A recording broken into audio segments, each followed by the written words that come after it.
Alice au pays des merveilles, Lewis Carroll. Chapitre 3. Une course à la caucus et une longue histoire. Ce fut, à la vérité, une drôle d'assemblée qui se réunit sur le rivage. Les oiseaux traînaient leurs plumes mouillées. Les autres bêtes avaient leurs poils collés au corps. Et tous ruisselaient, furieux et mal à l'aise. La première question fut de savoir comment se sécher. Ils se consultèrent sur ce problème. Et au bout de quelques minutes, Alice trouva tout naturel de parler familièrement avec eux, comme si elle les avait fréquentés toute sa vie.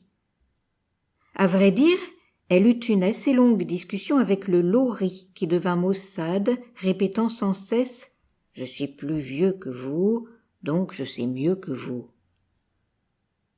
Ce qu'Alice ne voulut pas reconnaître sans savoir quel âge il avait, et comme le lori refusait catégoriquement de répondre, la discussion tourna court.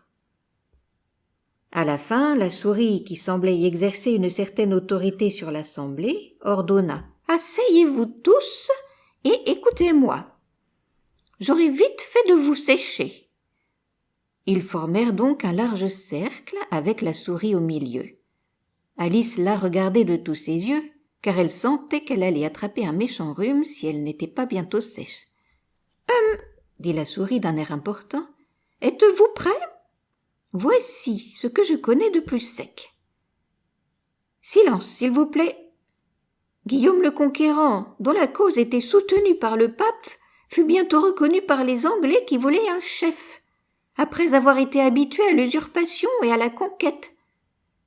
Edwin et Morcar, seigneurs de Mercie et de Northumbrie. »« Ouf, dit le lori en frissonnant. Je vous demande pardon, dit la souris d'un air pincé, mais très poliment. Avez-vous parlé? Moi, non, se hâta de répondre lori. J'avais cru, dit la souris. Je continue. Edwin et Morcar, seigneurs de Mercie et de Northumbrie, prirent son parti. Et même Stigand, l'archevêque patriote de Canterbury, trouva cela raisonnable. « Trouva quoi ?» dit le canard. « Cela. »« Trouva cela, » répliqua la souris très irritée. « Vous savez tout de même ce que cela veut dire. »« Je sais bien ce que cela veut dire quand je trouve une chose, » dit le canard. « C'est en général une grenouille ou un ver. La question est, qu'est-ce que trouva l'archevêque ?» La souris, sans tenir compte de cette question, poursuivit fébrilement. « Trouva cela raisonnable d'aller avec Edgar Atheling au-devant de Guillaume et de lui offrir la couronne. Tout d'abord, Guillaume se conduisit avec modération, mais l'insolence de ces Normands... »« Comment vous sentez-vous maintenant ?» dit-elle en se tournant vers Alice. « Toujours aussi mouillée, » dit Alice d'un ton mélancolique. « Ça n'a pas l'air de me sécher du tout. » Dans ce cas, dit le dodo en se redressant solennellement, je propose l'ajournement de l'assemblée et l'adoption immédiate de remèdes plus énergiques. Parlez plus clairement, dit l'aiglon, je ne connais pas le sens de la moitié de ces beaux mots. Et de plus, je ne crois pas que vous compreniez vous-même. Et l'aiglon baissa la tête pour cacher un sourire. Quelques-uns des autres oiseaux ricanèrent ostensiblement. J'allais justement dire, continua le dodo d'un ton offensé, que la meilleure chose à faire pour se sécher était une course à la caucus. « Qu'est-ce qu'une course à la caucus ?» dit Alice. Non qu'elle désirât beaucoup le savoir, mais le dodo s'était arrêté, comme s'il attendait que quelqu'un parlât, et personne ne semblait disposé à le faire. « Eh bien, dit le dodo, le meilleur moyen d'expliquer la chose, c'est de la mettre en pratique. Et comme vous pourriez vouloir profiter de la recette un jour d'hiver, je vais vous dire ce que fit le dodo. D'abord, il délimita une piste plus ou moins ronde. La forme exacte importe peu, dit-il. Ensuite, toute la bande fut éparpillée dans le champ de course. Personne ne dit 1, 2, 3 partez, mais ils couraient selon leur bon plaisir et ils s'arrêtaient à leur gré, en sorte qu'il n'était pas facile de savoir quand la course finissait. Cependant, après une demi-heure de course, ils furent enfin secs, et le dodo proclama brusquement « La course est finie ». À bout de souffle, ils s'assemblèrent tout autour de lui pour demander « Mais qu'est-ce qui a gagné ?» À cette question, le dodo ne pouvait répondre sans réfléchir longuement, et il s'assit pendant un bon moment, un doigt sur le front, la position dans laquelle on voit habituellement Shakespeare sur les gravures, tandis que les autres attendaient en silence. À la fin, le dodo déclara « Tout le monde a gagné et chacun doit avoir un prix. » « Mais qui donnera les prix ?» demandèrent-ils en chœur. « Eh bien, elle, naturellement, dit le dodo en désignant Alice du doigt. Aussitôt, toute la bande se serra autour d'Alice, hurlant pêle-mêle « Les prix, les prix !» Alice ne savait que faire. En désespoir de cause, elle plongea une main dans sa poche et en retira une boîte de dragées. Par chance, elle n'était pas fondue. Elle les offrit à la ronde. Il y en avait exactement une pour chacun. « Mais elle doit avoir un prix, elle aussi, dit la souris. « Évidemment, approuva gravement le dodo. « Qu'avez-vous d'autre dans votre poche ?» continua-t-il en se tournant vers Alice. « Rien qu'un dé à coudre, dit Alice tristement. « Donnez-le, dit le dodo. » Alors ils se rassemblèrent autour d'elle, et le dodo lui présenta solennellement le dé en disant « Nous vous prions de bien vouloir accepter cet admirable dé à coudre. » Et quand il eut fini ce bref discours, tous applaudirent. Alice trouva cette cérémonie absurde, mais ils avaient l'air sérieux, si sérieux qu'elle n'osa pas rire. Et comme elle ne savait que répondre, elle s'inclina poliment et prit le dé aussi solennellement qu'il était possible. Restait à manger les dragées, ce qui n'alla pas sans bruit ni confusion, car les grands oiseaux se plaignirent de ne pouvoir en sentir le goût, et les petits s'étouffèrent, si bien qu'il fallut leur taper dans le dos. Quoi qu'il en fût, ils en vinrent à bout et s'assirent en cercle en priant la souris de leur raconter une nouvelle histoire. « Vous m'avez promis de me raconter votre histoire, vous savez, lui rappela Alice, et de me dire pourquoi vous haissiez les ch... ajouta-t-elle dans un murmure, craignant de l'offenser une fois de plus. « C'est que c'est une histoire bien longue et bien triste que la mienne, dit la souris en se tournant vers Alice et en soupirant.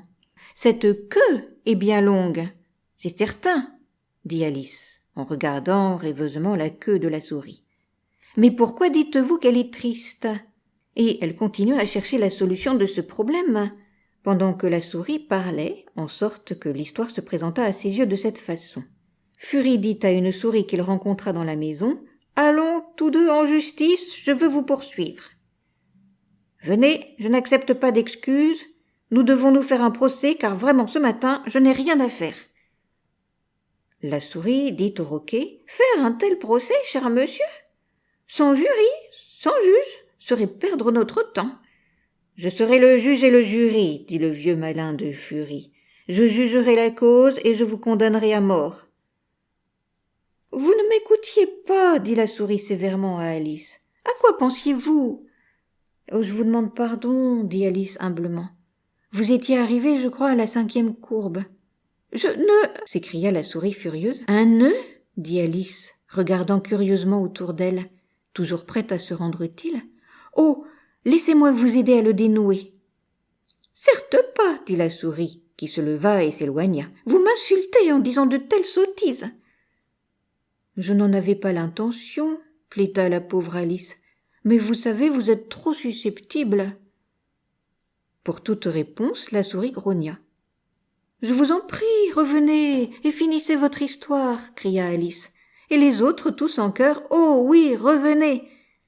Mais la souris ne fit que secouer la tête avec colère et courir un peu plus vite. « Quel dommage qu'elle soit partie, soupira le lori dès qu'elle fut hors de vue.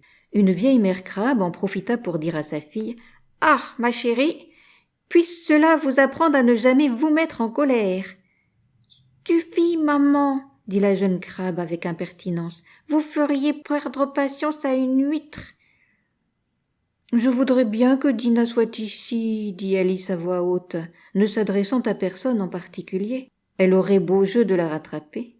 « Et qui est Dinah ? S'il n'est pas indiscret de vous poser cette question, demanda le lori. Alice, qui était toujours prête à parler de sa chère petite chatte, répondit avec empressement. « Dina, c'est ma chatte. Ce qu'elle attrape bien les souris, c'est incroyable. Et oh, je voudrais que vous la voyiez chasser les oiseaux. Le petit oiseau n'est pas aussitôt vu qu'il est déjà croqué. » Ce discours provoqua une étonnante réaction dans l'assemblée. Certains oiseaux s'enfuirent, sur le champ. Une vieille pie s'emmitoufla très soigneusement en remarquant « Je dois vraiment rentrer à la maison. L'air du soir est dangereux pour ma gorge. » Et un canari appela ses enfants d'une voix tremblante. « Venez vite, mes chéris, venez vite. Il est temps d'aller au lit. » Ils s'en allèrent tous, sous différents prétextes, et Alice resta bientôt seule. « Je n'aurais pas dû parler de Dina, » se dit-elle d'un ton mélancolique. « Personne ne semble l'aimer ici. Et pourtant il n'y a pas de meilleure chatte au monde. Oh, ma Dina chérie, je me demande si je te reverrai un jour. » Et là-dessus, la pauvre Alice se mit à pleurer, car elle se sentait abandonnée et découragée. Au bout d'un moment, elle entendit un léger trottinement dans le lointain, et elle essaya de distinguer qui approchait, avec le vague espoir que la souris avait changé d'avis et revenait pour finir son histoire. La suite de l'histoire au prochain numéro. Si cela vous a plu, vous pouvez retrouver d'autres histoires et poésies sur ma chaîne Entendre lire.